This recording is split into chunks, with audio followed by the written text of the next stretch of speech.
Okay, we have studied earlier about the refractive index of a medium. Since we know that the refractive index is of two types, absolute refractive index and relative refractive index. We also know about a relative refractive index, what is relative refractive index and absolute refractive index.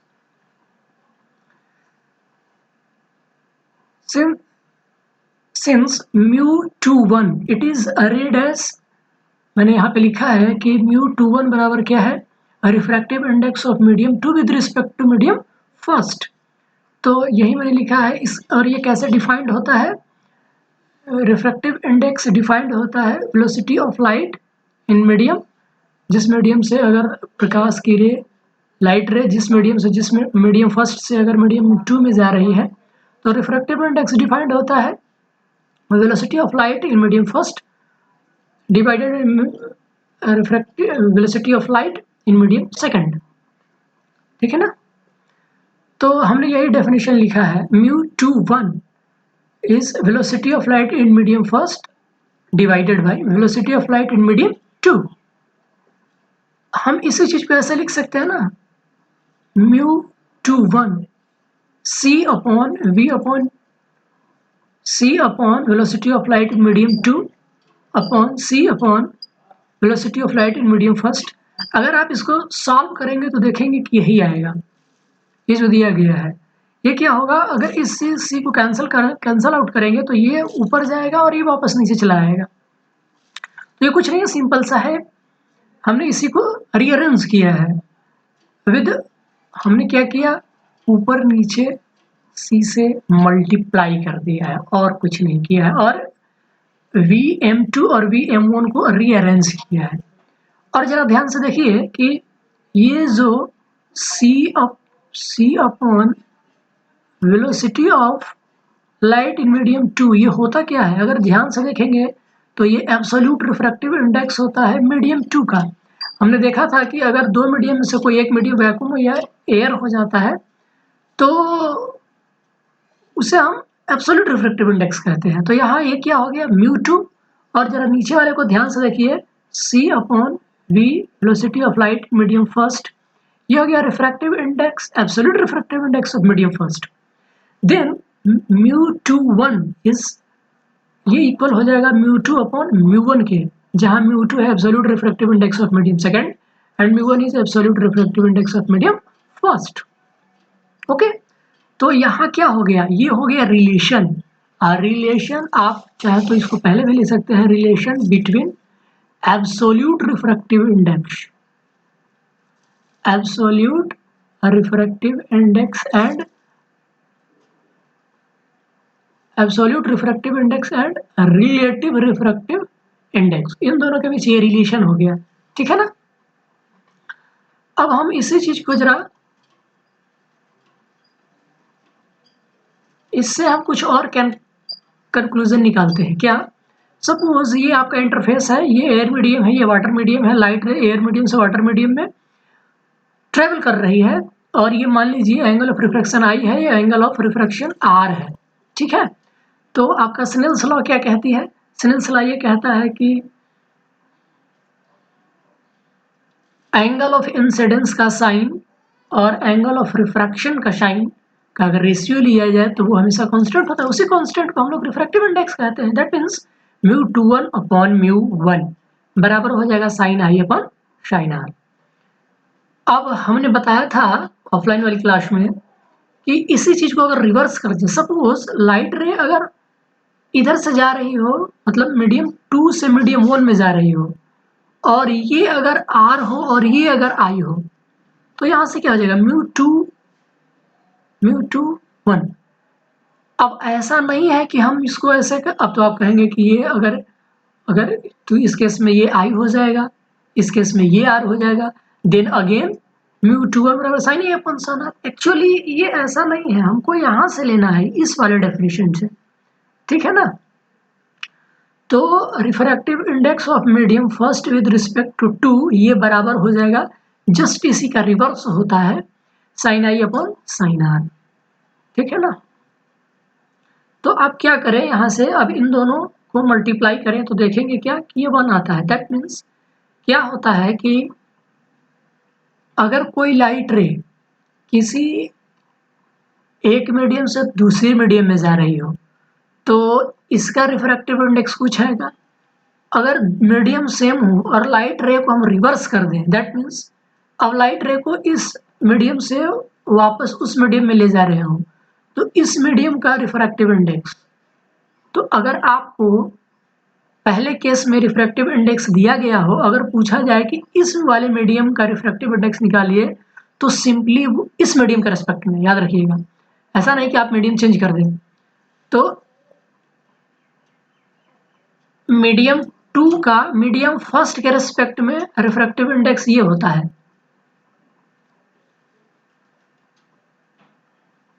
ठीक है ना, medium 2 का medium first के respect में refractive index ये होता है। अगर आपसे पूछा जाए कि मीडियम फर्स्ट का मीडियम 2 के रेस्पेक्ट में रिफ्रैक्टिव इंडेक्स निकालिए तो जस्ट इसी का रिवर्स कर देंगे। ये रिलेशन यही बताता है कि अगर लाइट रे को रिवर्स कर दिया जाए तो जो रिफ्रैक्टिव इंडेक्स होता है मीडियम का वो भी रिवर्स हो जाता है simply. Okay, I am going ahead.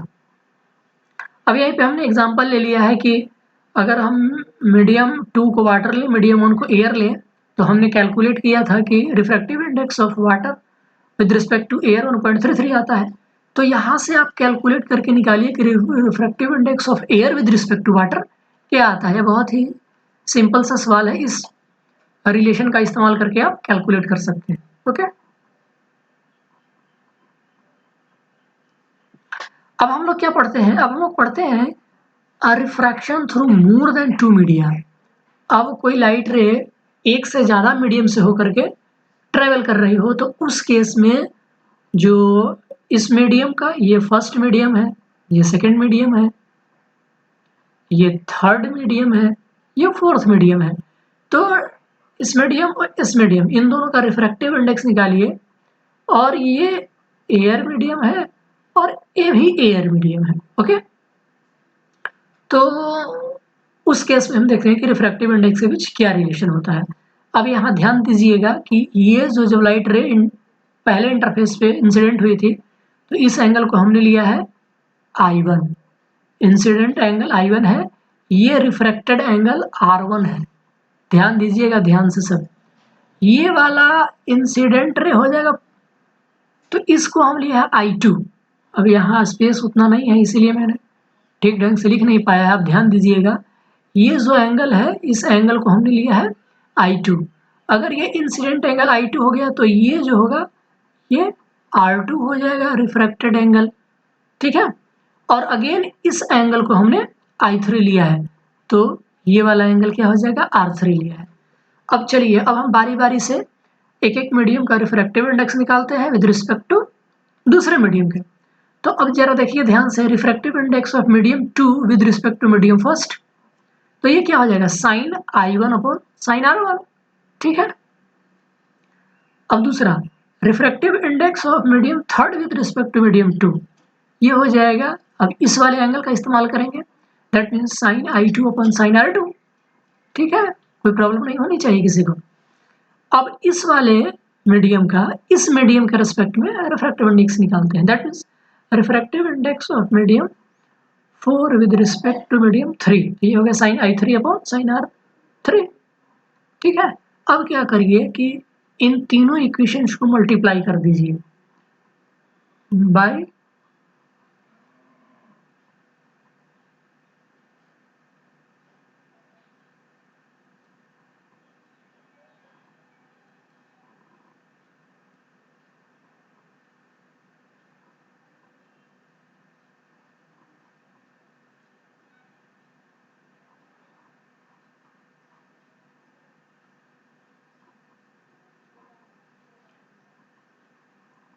By multiplying. Okay, अब क्या करिए, तीनों को मल्टीप्लाई कर दिए, μ21 मल्टीप्लाइड बाई μ32 मल्टीप्लाइड बाई μ43। अब इन जरा उसको मिला करके देखिए तो ये आ जाएगा, देखिए अब यहाँ से ध्यान देने वाली बात है कि ये इंटरफेस और ये इंटरफेस पैरेलल है, तो जरा देखिए ये है एंगल R1 और ये है एंगल I2, तो क्या एंगल I2 एंगल R1 के बराबर नहीं होगा? ये है alternate interior, alternate interior angle, okay, alternate interior angle, ठीक है। सिमिलरली ये जो एंगल होगा यहाँ पर R2 वो I3 के बराबर होगा, हमने यही लिखा है R2 I3 के बराबर होगा, ठीक है, और ये तो R3 है ही। देखिए तो जब I2 R1 के बराबर हो गया, हमने यही लिखा है, I2 की जगह R1 लिख दिया है, और ये I3 R2 के बराबर हो जाएगा, हमने यही लिखा है, कैंसिल आउट हो जाएगा, ये साइन I1 अपन साइन R3 आएगा। अब जरा इसको मल्टीप्लाई करिए, ये क्या है, V air upon V water होता है, हम लोग जानते हैं, और ये होता है V water upon V glass, और ये VG अपॉन V है, तो ये सब कैंसिल आउट होके 1 आ जाएगा। तो अब इन दोनों इक्वेशन से लीजिए, तो sign I1 upon sine R3 बराबर 1 आ जाएगा, that means I1 is equal to sine R3, और यहाँ से होगा sine I1 is equal to sorry angle I1 is equal to R3। That means conclusion क्या निकला कि अगर कोई लाइट रे मोर देन 1 मीडियम से अगर होकर के ट्रैवल करती है, तो जिस एंगल से, जिस इंसिडेंस एंगल से वो इंसिडेंट होती है, वही उसी एंगल से वो वापस उसी मीडियम में रिफ्रैक्टेड हो जाती है। That means angle of incidence is equal to angle of refraction. कब? जब when light ray travel from more than 1 medium, और यहाँ ध्यान देने वाली बात यह है कि ये और मीडियम, ये दोनों मीडियम सेम, ओके।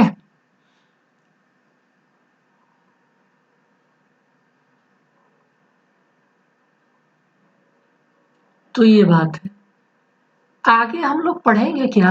अच्छा, एक चीज मैंने आप लोगों को नहीं बताई थी, वो है डेविएशन के बारे में। जैसा कि हमने देखा था कि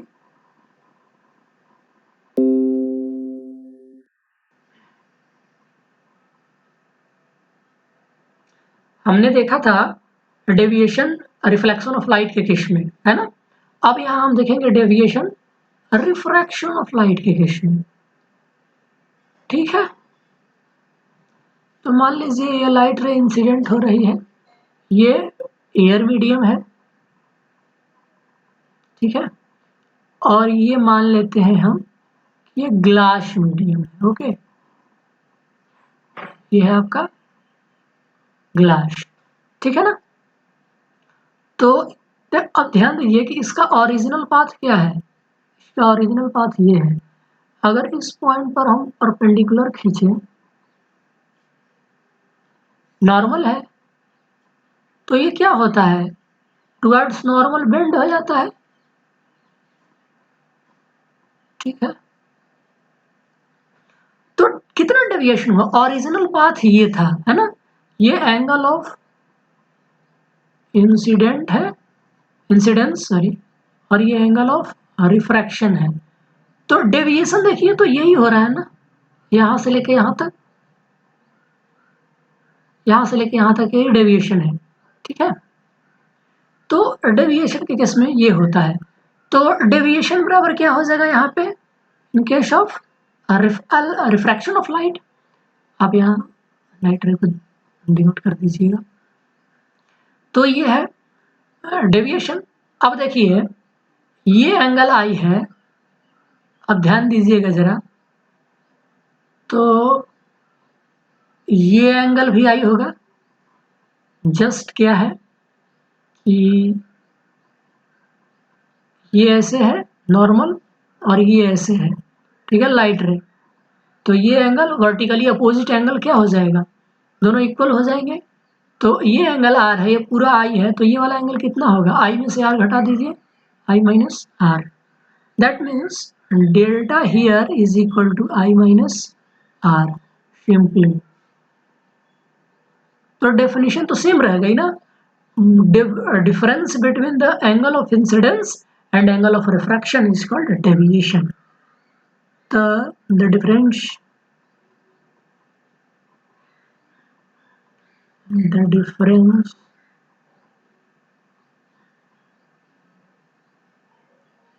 between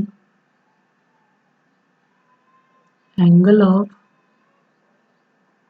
incidence and angle of refraction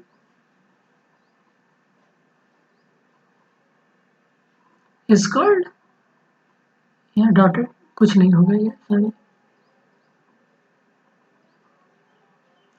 is called angle of deviation.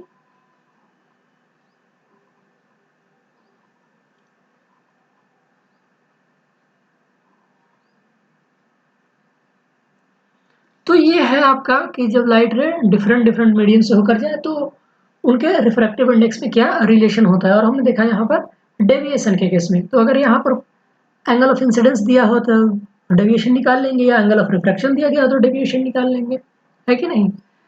अब हम आगे पढ़ेंगे कि अगर वो मैं अभी लेक्चर में बताऊंगा, फिर भी मैं दे रहा हूँ, अगर किसी कोई कांच का स्लैब है ये, ठीक है ना, स्लैब ऑफ ग्लास स्लैब, तो एक्चुअली ये क्या होगा, ये होगा आपका रेक्टेंगुलर, है ना, ऐसे। तो अगर मान लीजिए कि अब हम यहाँ तो एक लाइन खींच कर दिखा रहे थे, अब एक्चुअली में कैसे रिफ्रैक्शन होता है इस बात की हम चर्चा करेंगे।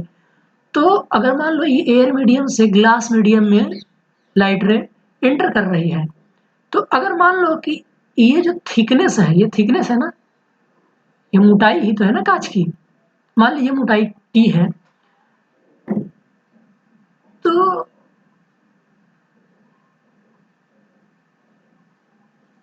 कि क्या एंगल ऑफ रिफ्रैक्शन ये मोटाई पर डिपेंड करता है।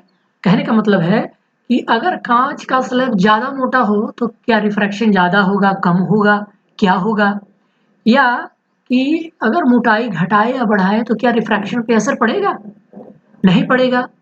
तो इस चीज़ को हम लोग अगले लेक्चर में देखेंगे कि क्या रिफ्रैक्शन के ऊपर थिकनेस ऑफ ग्लास स्लैब पर क्या डिपेंड रहता है या नहीं रहता है। Okay, so you all are prepared for this.